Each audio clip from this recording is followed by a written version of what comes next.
एक दिन श्री गुरु नानक देव जी गोबिंद लोगों के नगर में पहुंचे। गुरुजी को देखकर सभी गोबिंद लोग उनके दर्शनों को आ गए। उन्होंने गुरुजी से पूछा, हे महाराज, हम कुछ ईश्वर संबंधी भजन कीर्तन सुनना चाहते हैं। गुरुजी उनकी बात सुनकर बहुत प्रसन्न हुए और गुरबानी सुनाकर उनका मन शांत किया। गुरुजी को वे लोग अति प्यारे लगे। गुरुजी ने कहा, हे सज्जनों, अभी भी तुम्हारे मन में कोई प्रश्न है तो बेहिचक पूछ लो, हम उत्तर देंगे। इसके पश्चात गुरुजी से गोबिंद लोगों ने 3 प्रश्न पूछे। हे महाराज, हमें बताएं, उस परमेश्वर का रंग कैसा है? इस कर्ता का आदि अंत किससे हुआ? परमेश्वर स्वयं क्या है? क्या वह एक वस्तु है? गुरुजी ने उन्हें उत्तर दिया, हे भक्तजनों, परमात्मा की माया बेअंत है और उसका अंत कोई नहीं पा सकता। अक्सर गुरुजी लोगों को गुरबानी देते हुए उन्हें उन्हीं के ग्रंथों के अनुसार समझाते थे। गोबिंद लोगों को उन्हीं के धर्म के अनुसार समझाते हुए गुरुजी बोले, गुरुजी के गुड मॉर्निंग मैसेजेस और रिंगटोन के लिए हमारा व्हाट्सएप चैनल सब्सक्राइब करें। हे भक्तों, वेद कहते हैं, अनंत वर्ष गुजर जाने के पश्चात ब्रह्मा जी का एक दिन व्यतीत होता है, यानी पूरा होता है। विष्णु जी की समस्त आयु का शिव जी का एक दिन होता है। इस प्रकार कई 100 वर्ष शिव जी का एक दिन होता है। इसलिए माया का कोई अंत नहीं पा सकता। जिस परमात्मा की माया का कोई अंत नहीं है, तो उस माया के स्वामी के लिए कौन कुछ कह सुन सकता है। इसके पश्चात गुरुजी ने एक शब्द कहा जो श्री गुरु ग्रंथ साहिब में दर्ज है, और उस शब्द का अर्थ है, हे भाई, पुराणों में कथा आती है कि जिस ब्रह्मा जी के रचे हुए वेद पंडित लोग अपने मुंह से मीठे स्वर में रोज पढ़ते हैं, वह ब्रह्मा जी विष्णु जी की नाभि से उगे हुए कमल की नाली से पैदा हुए।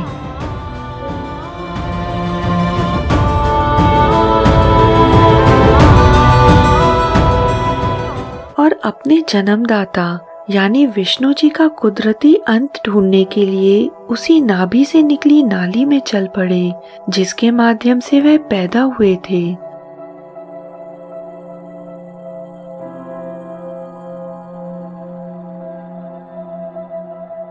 उस नाली में ब्रह्मा जी ने अपने जन्मदाता विष्णु जी की माया का अंत ढूंढना चाहा, और अंधेरे में कई युगों तक विष्णु जी की माया का अंत ढूंढने के पश्चात भी उनको विष्णु जी की माया का अंत नहीं पता चल पाया।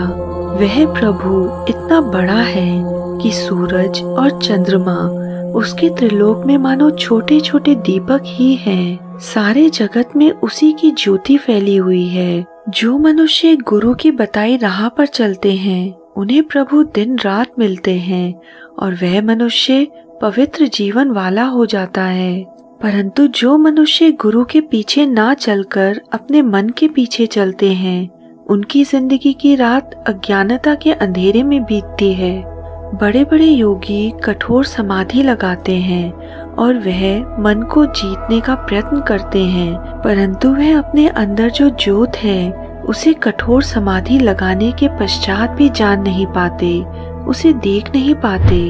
परंतु जो मनुष्य गुरु को साथ रखते हैं, उसके कहे अनुसार चलते हैं, उनका मन वाला झगड़ा प्रभु समाप्त कर देते हैं। यानी वह लोग मन के पीछे नहीं भागते। ऐसे व्यक्ति के अंदर गुरु के शब्द रूपी मीठी लगन लग जाती है।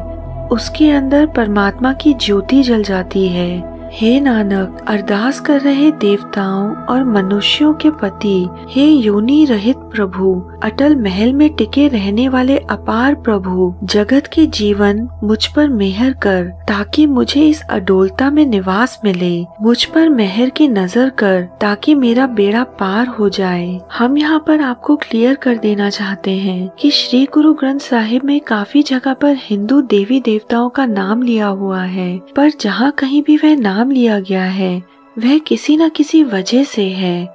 जैसे कि जो किस्सा हमने आपको इस साखी के माध्यम से बताया, वह किस्सा श्री गुरु नानक देव जी ने गोबिंद लोगों को यह समझाने के लिए बताया था कि तुम्हारे ग्रंथों के अनुसार जब भगवान ब्रह्मा जी भी अपने जन्मदाता भगवान विष्णु की माया का अंत नहीं ढूंढ पाए, तो आप समझ सकते हैं एक ओंकार का अंत कोई कैसे ढूंढ सकता है, और उसकी माया अनंत है।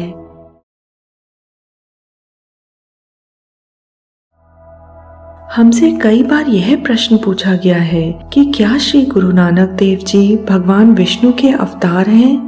यह बात तो सच है कि श्री गुरु नानक देव जी के जन्म से वर्षों पहले इस बात की भविष्यवाणी हो गई थी कि श्री गुरु नानक देव जी का कलयुग में जन्म होगा, परंतु क्या वे भगवान विष्णु के अवतार हैं?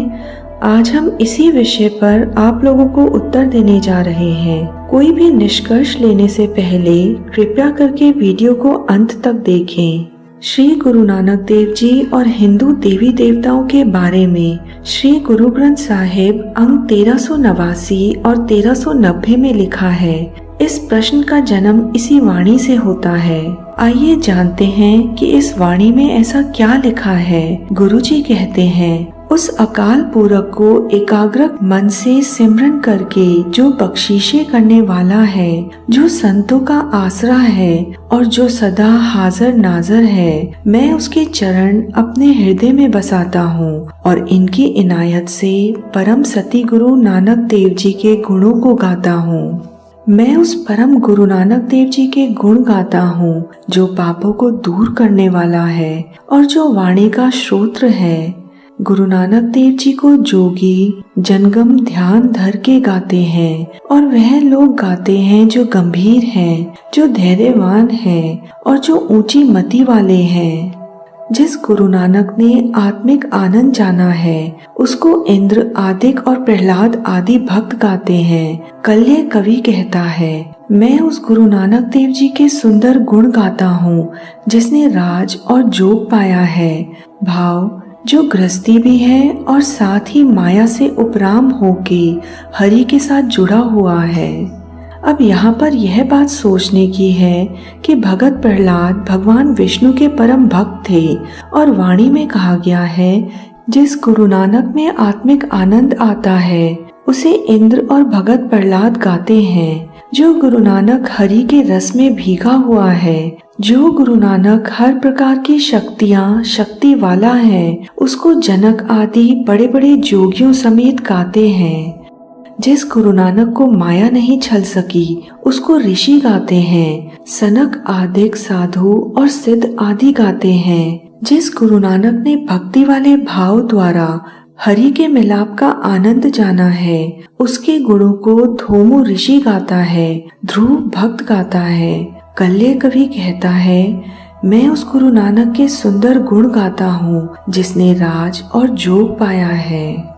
कपिल आदि ऋषि और पुरातन बड़े बड़े जोगी जन परमात्मा के शिरोमणि अवतार गुरु नानक को गाते हैं। गुरु नानक के यश को जमदग्नि का पुत्र परशुराम भी गा रहा है, जिसके हाथ का कुल्हाड़ा और जिसका प्रताप श्री रामचंद्र जी ने छीन लिया था। आपको फिर बता दें कि परशुराम जी को भी विष्णु भगवान के 10 अवतारों में से एक माना जाता है। जिस गुरु नानक ने सर्वव्यापक हरि को जान लिया, गहरी सांझ डाली हुई थी, उसके गुण उद्धव गाता है, अक्रूर गाता है, बिदर भक्त गाता है।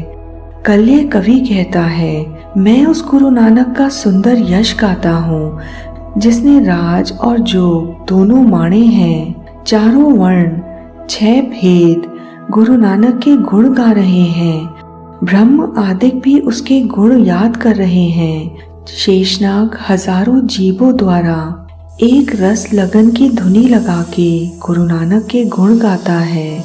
जिस गुरु नानक ने एक रस तवज्जो जोड़ के अकाल पुरख को पहचाना है, यानी सांझ डाली है, उसके गुण विरागवान शिवजी भी गाते हैं। कल्य कवि कहता है, मैं उस गुरु नानक के गुण गाता हूँ जिसने राज और जोग दोनों माणे हैं, यानी जिए हैं। गुरु नानक देव जी ने राज भी पाया और जोग भी। निर्वैर अकाल पुरख उनके हृदय में बस रहा है। गुरु नानक देव स्वयं एक रस नाम जप के पार निकल गया है और उसने सारी सृष्टि को भी नाम की इनायत से पार लगा दिया है। सनक आदि ब्रह्मा के चारों पुत्र, जनक आदि पुरातन ऋषि जन कई युगों से गुरु नानक देव जी के गुण गा रहे हैं। धन्य है गुरु नानक, जगत में उनका नाम लेकर सार्थक और भला हुआ है। दास कल्य कवि विनती करता है, हरि के नाम के रसिए हे गुरु नानक, पताल लोक से भी तेरी जय जयकार की आवाजें उठ रही हैं। तूने राज और जोग दोनों पाए हैं। हे गुरु नानक, सतयुग में भी तूने ही राज और जोग मार था। तूने ही राजा बलि को छला था और तब वामन अवतार बनना तुझे अच्छा लगता था। त्रेते में भी तूने ही राज और जोग माना था, तब तूने अपने आप को रघुवंशी राम कहलवाया था। भाव, हे गुरु नानक, मेरे लिए तो तू ही वामन अवतार, तू ही है रघुवंशी अवतार राम। हे गुरु नानक, द्वापर युग में कृष्ण मुरारी भी तू ही था। तूने ही कंस को मार के मुक्त किया था। तूने ही उग्रसेन को मथुरा का राज और अपने भक्तजनों को निर्भयता बख्शी थी। भाव, हे गुरु नानक, मेरे वास्ते तो तू ही है श्री कृष्ण। हे गुरु नानक, कलयुग में भी तू ही समर्था वाला है। तू ही अपने आप को गुरु अंगद और गुरु अमरदास कहलवाया है। यह तो अकाल पुरख ने ही हुक्म दे रखा था कि श्री गुरु नानक देव जी का राज सदा स्थिर और अटल है। उस गुरु नानक के गुण रविदास भक्त गा रहा है, जयदेव और त्रिलोचन गा रहे हैं, भक्त नामदेव और कबीर गा रहे हैं, जो अकाल पुरख को अपने नेत्रों से सब जगह देख रहा है। जो गुरु नानक अडोलता में टिक के परमात्मा के मिलाप के स्वाद का आनंद लेता है, जो गुरु नानक गुरु के ज्ञान की इनायत से अकाल पुरख में तवज्जो जोड़ के उसके बिना किसी और को नहीं जानता, उसके गुणों को बेड़ी भक्त गा रहा है। सुखदेव ऋषि गुरु नानक के गुण गा रहा है और राजा परीक्षित भी गुरु नानक के गुणों को गा रहा है। गौतम ऋषि ने भी गुरु नानक का ही यश गाया है। हे कल्य कवि, गुरु नानक देव जी की सुंदर शोभा नित्य नई है और जगत में अपना प्रभाव डाल रही है। पताल में भी शेषनाग आदिक और सर्प भक्त गुरु नानक के गुण गा रहे हैं। जिस व्यास मुनि ने सारे वेदों को व्याकरणों द्वारा विचारा है, वह गुरु नानक के गुण गा रहा है। जिस ब्रह्मा ने अकाल पुरख के हुक्म में सारी सृष्टि रची है, वह गुरु नानक के गुण उचार रहा है। जिस गुरु नानक ने अडोल अवस्था को और अकाल पुरख के मिलाप को पाया है, जिस गुरु नानक ने सारी दुनिया में हाजिर नाजर अकाल पुरख को सरगुण और निर्गुण रूपों में एक समान पहचाना है, हे कल्ले, उस गुरु नानक के सुंदर गुणों को याद कर नौ नाथ भी गुरु नानक के गुण गाते हैं और कहते हैं, गुरु नानक धन्य है जो सच्चे हरि से जुड़ा हुआ है। जिस मानधता ने अपने आप को चक्रवर्ती राजा कहलवाया था, वह भी गुरु नानक के गुण उचार रहा है। सातवें पताल में बसता हुआ राजा बाली गुरु नानक के गुण गा रहा है। अपने गुरु के साथ रहता हुआ भरथरी भी सदा गुरु नानक के गुण उचार रहा है। दुर्वासा ऋषि ने, राजा पुरु ने और अंगर ऋषि ने गुरु नानक का यश गाया है। हे कल्य कवि, गुरु नानक की सुंदर शोभा सहज ही हरेक प्राणी मात्र के हृदय में टिकी हुई है। यह पूरी वाणी सुनकर तो यही लगता है कि गुरु नानक देव जी ही राम हैं, वो ही शिव हैं, वो कृष्ण हैं और वे ही विष्णु भी हैं। हम आपको बता दें कि भाट ब्राह्मण समाज से आते हैं और यह सभी वाणी उन्होंने सवैये के रूप में गाया और गुरु का गुणगान किया। जो भाट हिंदू होने के कारण भगवान राम, भगवान कृष्ण, ब्रह्मा, महेश में विश्वास रखते थे, जब गुरु शरण में पहुँचे तो उन्होंने इस वाणी के माध्यम से गुरु की महिमा का बखान करते हुए कहा कि हे नानक, हमारे लिए तो तुम ही भगवान राम हो, तुम ही कृष्ण और तुम ही विष्णु अवतार। इसलिए यह कहना कि गुरु नानक देव जी भगवान शिव या भगवान विष्णु या किसी और भगवान के अवतार थे, बिल्कुल गलत है।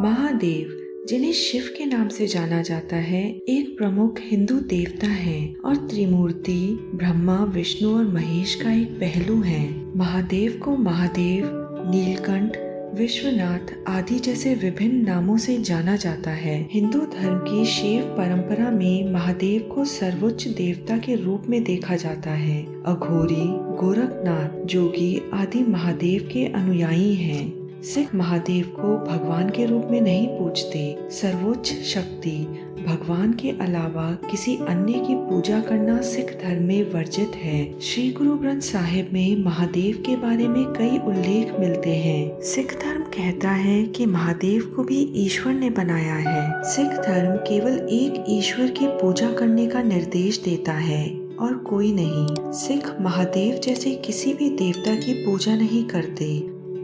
श्री गुरु ग्रंथ साहिब जी बताते हैं, ईश्वर सभी का निर्माता है। उन्होंने हवा, पानी, आग, ब्रह्मा, विष्णु और महादेव को बनाया।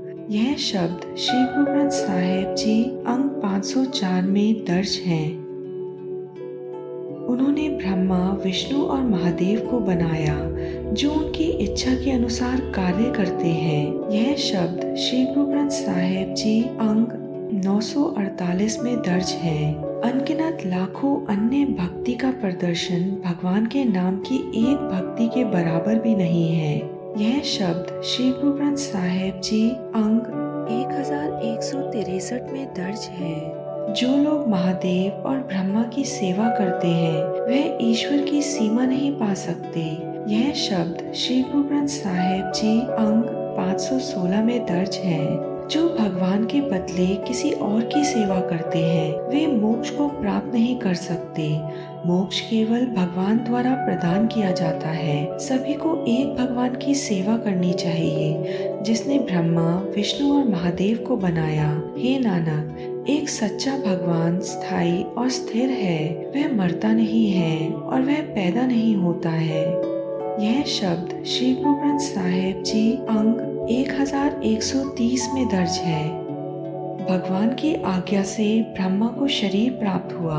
भगवान की आज्ञा से महादेव का जन्म हुआ। भगवान की आज्ञा से ही विष्णु का जन्म हुआ। सब कुछ भगवान ने बनाया है। भगवान जिन्होंने महादेव को योगी बनाया।